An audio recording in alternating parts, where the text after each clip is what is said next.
Matthew Perry's autopsy results just came in, and his official cause of death has been revealed. Now, I know that the majority of you all know Matthew Perry from the show Friends, and he did an amazing job on that show.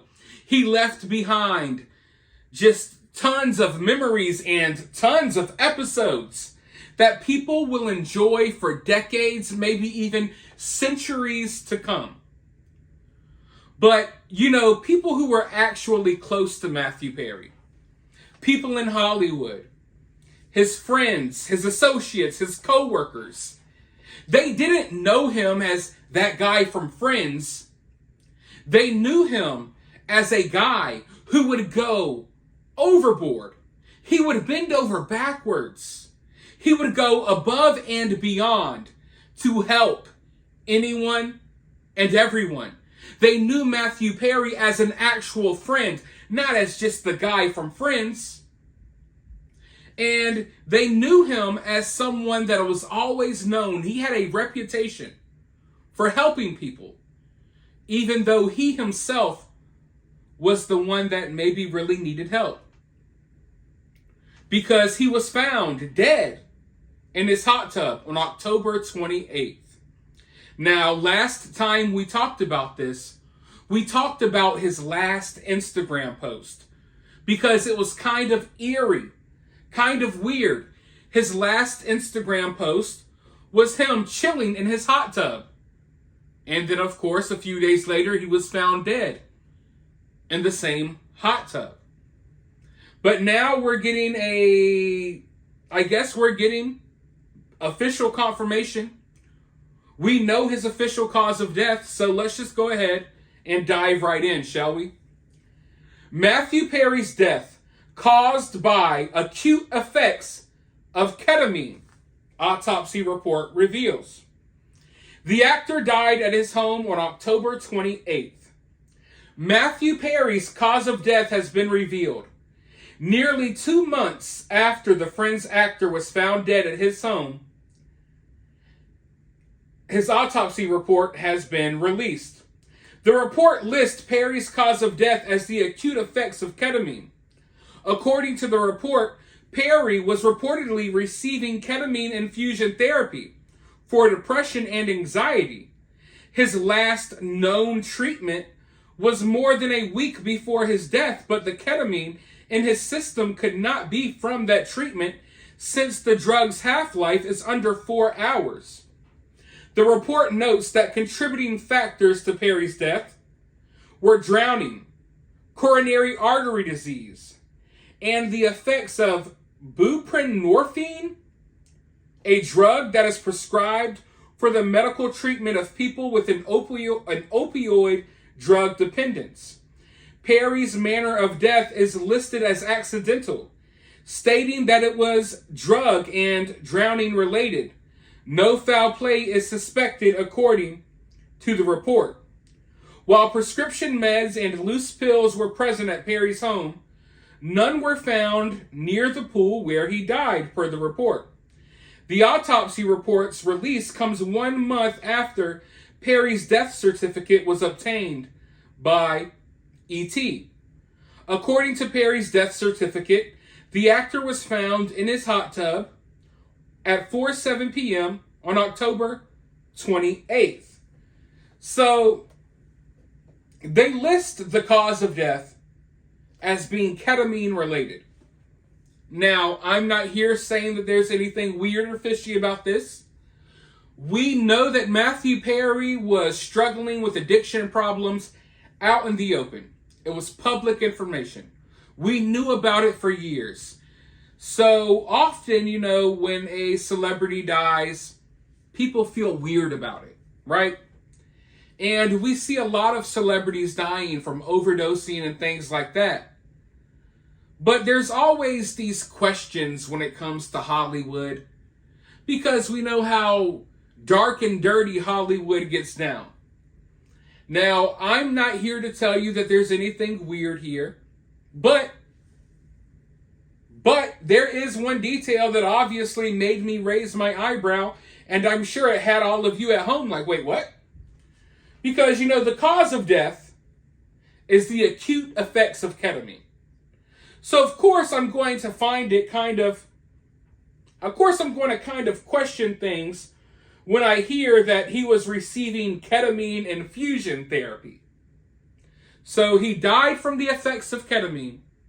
And we know for a fact that this dude was going in and getting ketamine infusion therapy treatments. So, I don't know. They say that his last known treatment was more than a week before his death. But they say that that was the last known treatment. And that wording there makes me feel... It makes me question things just a little bit, because that's not firm, that's not solid.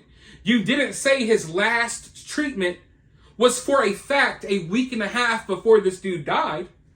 You said his last known treatment, which leads me to believe that there are details that you maybe don't know. There are time periods here that you can't fill, so you don't know for a fact if he got another treatment or not. All we know is that this dude died because of the effects of ketamine. So, I'm not saying there's anything icky here. In fact, I will go so far as to say I believe that there's no foul play.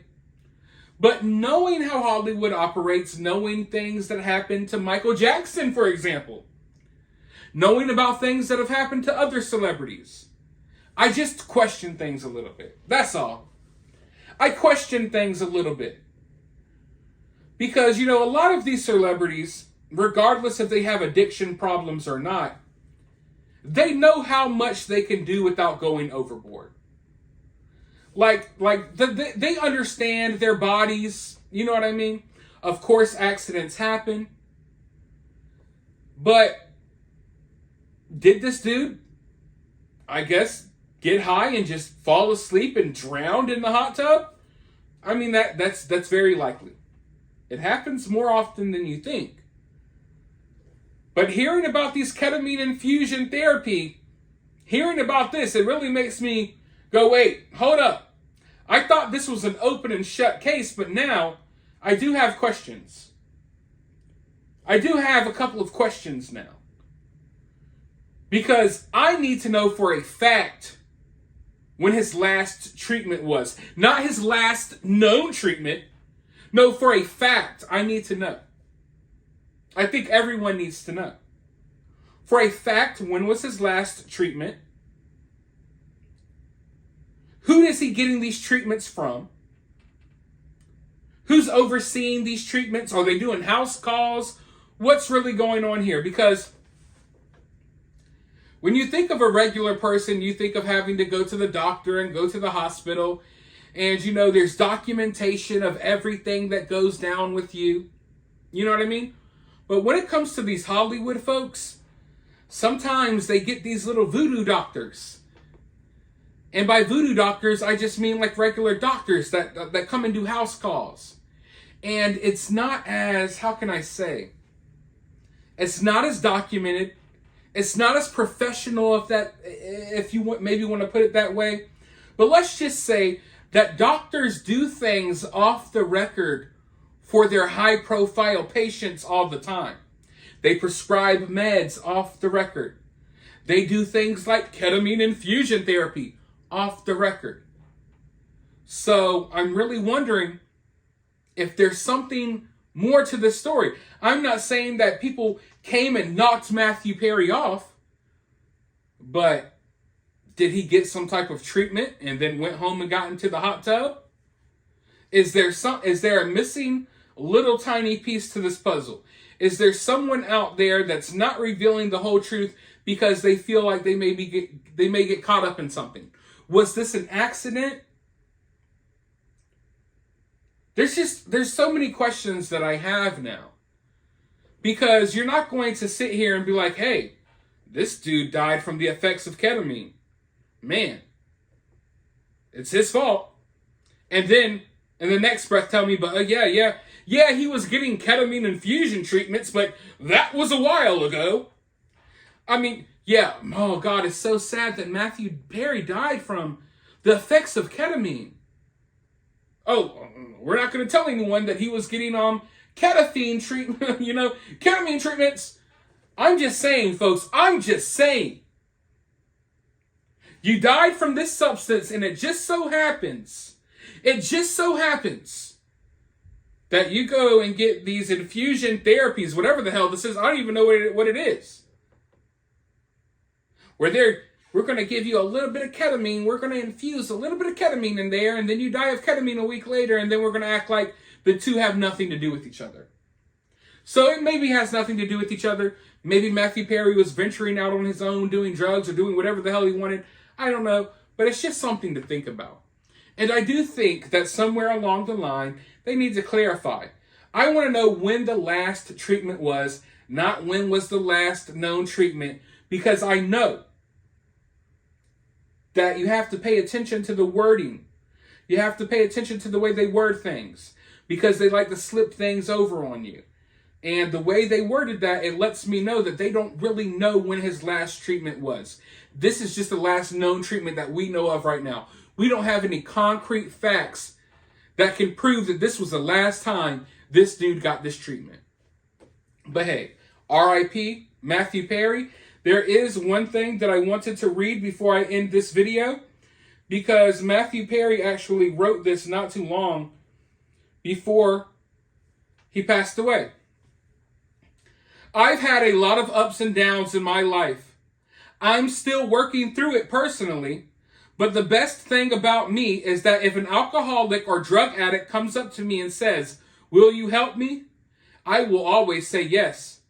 I know how to do that. I will do that for you, even if I can't always do it for myself. So I do that whenever I can, in groups or one-on-one. And I created the Perry House in Malibu, a sober living facility for men. I also wrote my play, The End of Longing, which is a personal message to the world, an exaggerated form of me as a drunk. I had something important to say to people like me, and to people who love people like me. When I die, I know people will talk about friends, and I'm glad of that. Happy I've done some solid work as an actor, as well as given people multiple chances to make fun of my struggles on the World Wide Web. But when I die, as far as my so-called accomplishments go, it would be nice if friends were listed far behind the things I did to try to help other people. I know it won't happen, but it would be nice. Well, Matthew Perry, I tried to do that at the beginning of this video. And, reading that, it really puts into perspective the type of person Matthew Perry was. I don't want to be remembered for being in one of the most popular, successful shows of all time. I want to be remembered for the one-on-one conversations I had with people who were struggling with certain issues. I think Matthew Perry should be proud of himself. And, reading that statement, it really, like I said, it puts in perspective the type of person Matthew Perry is and was. But let me know your thoughts about all of this down in the comments below. While you're down there, if you're feeling generous, you can send a super thanks, or you could donate to the channel directly via CashApp. I will have my CashApp in the pinned comment of this video.